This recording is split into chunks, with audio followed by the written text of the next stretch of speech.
რადგანაც 15 იანვარი ითვლება ბედობად, მოდი ვკითხოთ ტაროს რა უნდა დაიბედო.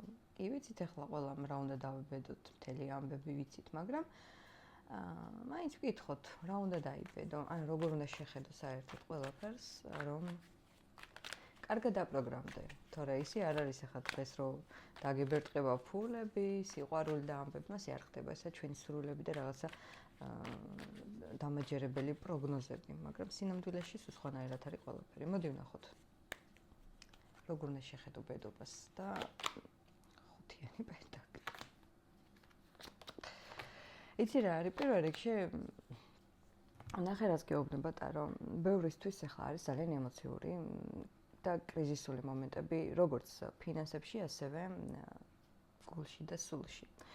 რაღაცას ვერ იღებ ისე, რაც შენ გინდა. შეიძლება ეს იყოს, რა თქმა უნდა, თანხები, ეს შეიძლება არ იყოს სიყვარული, გრძნობა, ზუსტად ის, რასაც ელოდები ცხოვრებისგან, ადამიანისგან, მაგრამ ტარო იცი რას გეუბნება?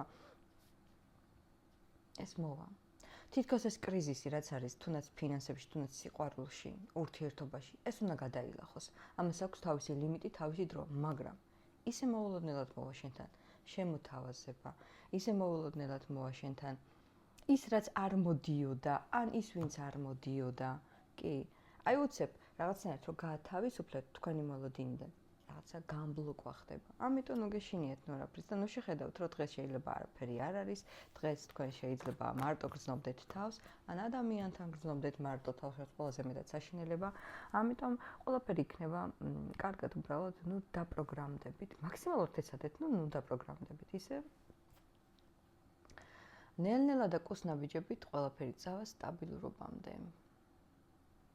ყველას გისურვებთ ძალიან დიდ წარმატებას და დროებით.